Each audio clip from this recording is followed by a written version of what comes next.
I don't have a lot of experience with timing-based button-pressing combat in RPGs, the form of combat popularized by Super Mario RPG. The only game of that sort that I have played before was the very good Ikenfell that came out a few years ago, but given the upcoming release of the Super Mario RPG remake, I'm not opposed to exploring the gameplay style more. Enter an offer into my inbox to get an early look at the console release of Virgo Versus The Zodiac, a turn-based RPG set in a world of the Western Zodiac with button pressing central to the combat, and a reputation for challenge. Parts of that description got me excited, parts made me wary, but after playing the game I can safely say I had a really good time with the game, and I'm glad I got the chance to play a game that completely passed me by upon initial release. Virgo Versus The Zodiac is a turn-based RPG with timed button pressing central to the combat. The game was developed by Munana and published by Munana and Serenity Forge. They got initial backing for the game via Figco, which doesn't even exist anymore as it was incorporated into Republic. The game came out first for PC back in December of 2019 to very positive reception with an 80 Metacritic score and very positive Steam reviews. It took a while though to come to consoles, but as of August 23rd, 2023, the game is now also available on PS4, PS5, Xbox One, Xbox Series, and Switch, the latter of which is the copy I was given to review. With the console release came an update for the game on PC as well, adding in a boss rush mode and some additional Zodiac memories that allow you to take control of characters other than Virgo for a little while. While I can't say that the game is underrated given the consistently positive ratings the game is given when people play, I will say that I think this game should have wider recognition because this is a very good game. You play as Virgo, big surprise there given the title. Virgo, known as the Holy Queen to some and the Dreadful Queen to others, is on a mission to restore the golden age of the Zodiacs. The Zodiacs have lapsed into indulgency that has negatively affected all the realms and their subjects, and Virgo plans to single-handedly bring back the golden age by retrieving the crowns of all 12 Zodiacs. Many of the other Zodiacs, though, are unwilling to part with their crowns peacefully, which is fine by Virgo because she is itching for a chance to serve out retribution to these heretics. Violence may not always be the answer, but for Virgo, it usually is. As you may see from the descriptions of the game, you're not playing as the hero in this scenario, although after seeing all the other Zodiacs, it's debatable if there even is one to begin with. While Virgo's quest is pretty straightforward, there are several choices that you will have to make during the story that will affect which ending you get to the game. There are 3 endings, and my hint as to how to get each of the endings is to pay attention to the color of the dialogue boxes when you're making your choices. This adds greater stakes to the narrative, but I also really liked the story because the whole system was so alien. The writers did a great job of capturing just how different from ours the value systems of all the Zodiacs and stars were, and putting us with Virgo, a strong-willed puritanical character, really flourished in that system. Of course she's going to run into conflict, her entire plan is centered around it, and in spite of this, there are still fun characters and a journey to go on. This game reminded me that our protagonists don't always have to be traditionally likable. The writing in general had a good flow to it. There are some dialogues that probably could have been cut down on and presented more succinctly. However, that editing skill is a hard one in writing. I should know, that's one of my biggest writing weaknesses. Each of the major characters are memorable and make ample use of what time they have on screen, from our main party to the antagonist to our few friends who help from the sidelines. The game also has flavor text on many objects around the map, so for those who like the game's humor, I encourage taking a look around. For those of you who don't, you can skip it, but you do also risk losing out on some items and goodies hidden in boxes or bookshelves. Now, exploring around is straightforward. You're given an objective and have to find your way to that place and do what needs to be done. Usually violence, but not always. There are some minor puzzle elements to certain areas, but for the most part there's not much to do but go between places, fight battles, and talk to people. There are a few side quests that you can engage with, but most of them are solved by going to a place and talking to someone or fetching an item for someone. The game doesn't spend a lot of time dwelling on the exploration of the areas, but there are some unique actions you can take. Unfortunately, it's not all that clear what heresies are when you get one. The flavor text on items and the interactions with characters help save the exploration from getting boring, but there's just not all that much to each area. They're aesthetically nice though. The combat, on the other hand, is very thoughtfully designed, starting with the fact that every combat encounter is already determined. You will not have any random battles, you just have the scripted battles you can't avoid, and then in addition the NPCs you can interact with who usually have skulls over their heads if it'll lead to a battle before you talk to them. No grinding is necessary for this game, and you also can't breeze your way through a lot of the encounters. I probably died more to regular enemies than I did to bosses. Combat is turn-based with a turn bar on the side of the screen to show who will be acting next. When the enemies attack, you will have to do some sort of timing-based button presses to guard against it. Each of your party has a button assigned to them, so if Virgo is attacked on Switch, you press A, but if another member is attacked, you might be hitting B or X. There is a setting you can turn on called one button mode that changes every guard and attack to one button to make things easier if you desire.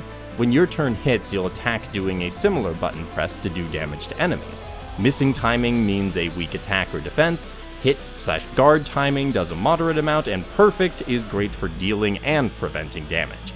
I found this active combat engaging and challenging, but not too much so. When I looked up reviews for the game, I saw some say there are some fights you have to get perfect timing on every attack and defense to win. I personally never experienced that in the fights. I was even able to survive some disastrous misses during a tough battle. Not more than once though. I played on the default difficulty too. I think the game does a good job of balancing the challenge by punishing you for failing the timings but not requiring perfection in order to win. The game also has plenty of ways to either give a greater or lesser challenge depending on what you desire. For the greater challenge side, you can upgrade to a difficulty mode that obscures the timing bar you can see in the footage and makes everything harder hitting. I haven't tried that mode yet. That might be too much of a challenge for me. On the other side of the spectrum is story mode, where timings are easier and enemies don't hit as hard.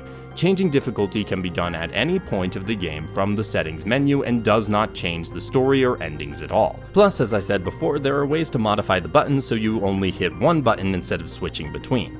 That being said, this is still a button timing game and thus isn't a particularly accessible game to those with motor function issues. But if you're unsure if the timings will be too much for you, there is a demo on PC you can try out first. Now back to combat, and specifically, the strategy of combat. There are three elements to keep track of that are part of the Zodiac-inspired triangle of effectiveness: fixed, cardinal, and mutable, which is a Zodiac reference I didn't even get until my friend pointed it out to me. Each is represented by a color. Cardinal is purple and is effective against green, which is mutable, which is effective against pink, which is fixed, and fixed is effective against cardinal. Each enemy has a color type, and so your fixed abilities will be particularly good against cardinal foes. Your character's attacks of each type are also improved by their stats. Ambition boosts cardinal abilities, versatility boosts mutable, and patience boosts fixed.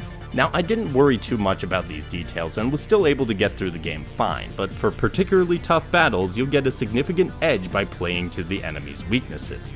Each party member has 4 abilities equipped for their turn: a melee attack where they move to the front of the party and attack the enemy, a ranged attack that can be done from the back lines, a guard which increases the character's purity, pretty much a shield meter, and finally an attack that targets all enemies at once. These abilities do have cooldowns, so you can't just spam the attack all button and call it a day. The interesting additional aspect of combat comes with the counter abilities. If you or the enemies have their purity shield up and get attacked, they'll have a chance to do a counter. Each character has the aforementioned 4 abilities in a counter form as well to respond, so you can melee attack, ranged attack, guard, or attack everyone. It is a very powerful tool in your arsenal, but just as you can use it to turn the table on the enemies, they have the same capabilities. That was probably my biggest moment of planning each battle, was how to take down enemies without taking too much damage in retaliation and making my counter abilities really count. There's more to think about than you would expect from the start, but all this added up to a combat system that I had a good time with and really stretched me both in getting button timings right and also in strategizing. You do also have items you can use in combat. There are 3 healing drinks that will heal you and give a boost to a particular stat. Coffee boosts ambition, lemonade boosts versatility, and tea boosts patience. And then there are the disposable gloves, which you throw out when you want to do a lot of damage. Each one of these items is highly limited. You can only carry 5 of each drink at a time and only 3 of the gloves, so use them wisely. You can use the currency stars to buy more drinks, more abilities, more items to upgrade your current abilities, and the like. All typical RPG stuff, but the systems of Virgo Versus The Zodiac are very well executed that each of them leads into the others, hence why I called the combat and gameplay in general an example of thoughtful design. It all works together. There are a few areas of side content beyond the few side quests I mentioned earlier. The most important one, I think, is the Hall of Memories, back on the Akasha, which is the in-between chapters base you can go to for upgrading. In here, you can see past interactions that Virgo had with the other Zodiacs. It gives a lot of important context about how things came to be how they are in the present moment, what relationships were like before Virgo set off on her quest, and what prompted her to do so in the first place.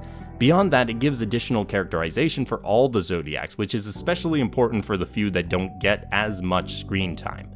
I definitely recommend checking them out. They aren't too long, but are certainly worth it for those interested in the story. Also in the Akasha, you have the snowmen who can lead you to an alternate land called Black Holes, where you fight additional battles and gain more experience. I didn't use it that much since you don't have to grind in the game, but if you want more battles, that's where you go. Finally, you have the bullet hell levels while traveling between locations in the game. They function as very basic shoot-'em-up games, and if you succeed, you get some valuable materials. But it is entirely optional, you can skip it, and even if you try it and fail, you'll just continue onwards anyways, if you don't want to retry. I don't know too much about the rewards though. I discovered I'm not good at these games. Who'd have thunk it? Now, as for the visuals, I think the style is purposeful and evocative, with the character designs and the enemy designs being the most notable aspect of the art. The levels mainly use color and environment to give distinction, so our first level is in a factory with cold colors and our next is a pink forest, and that continues on as you go to the different domains. An effective way to communicate the differences between the realms while also making each one memorable in its own way. The game does use pixel art and the character sprites are fun to look at. You can also change the colors of your character's sprites. The standout on the character side though are the full body character art pieces, and they look gorgeous. So much variety between the different Zodiacs that fit their personalities, and the other characters get the same treatment and attention to detail. There were some cinematics produced for the trailers that got to show off these designs even more, and I feel like they should have added them to the game as well. The only thing I wish the art had was variety in poses and expressions to help get across the emotion of the dialogue. Every character has just one pose and expression, unfortunately. Since the game has no voice acting, the text has to carry all of that emotion, and there's only so much you can do without varied facial expressions and poses. That being said, they did use changing text effects to try and communicate when a character was feeling a particularly strong emotion, and that was a fun addition to the otherwise static text. Musically, the game's soundtrack I think did a great job of setting up each area and setting. It is a soundtrack that I think sounds more sci-fi in that cold and distant way that makes it seem somewhat alien even while inviting us to explore.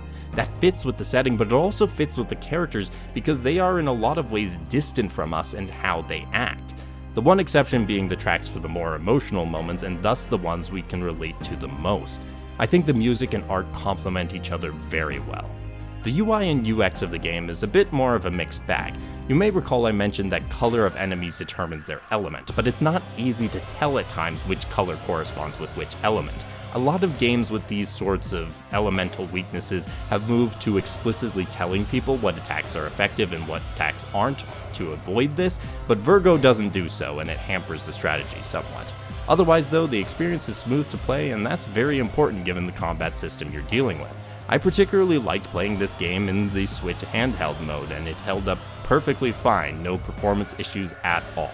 Virgo Versus The Zodiac is definitely going on my list of indie gem RPGs after this. I think there is so much that this game does well, and it felt great to play.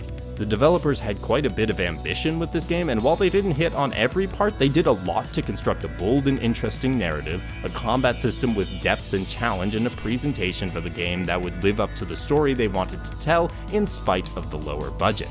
I feel this game is going to stick in my brain for a good while, and if it looks at all interesting to you, I highly recommend giving the game a try. Before you go, I humbly request that if you enjoyed the video, to please give it a like.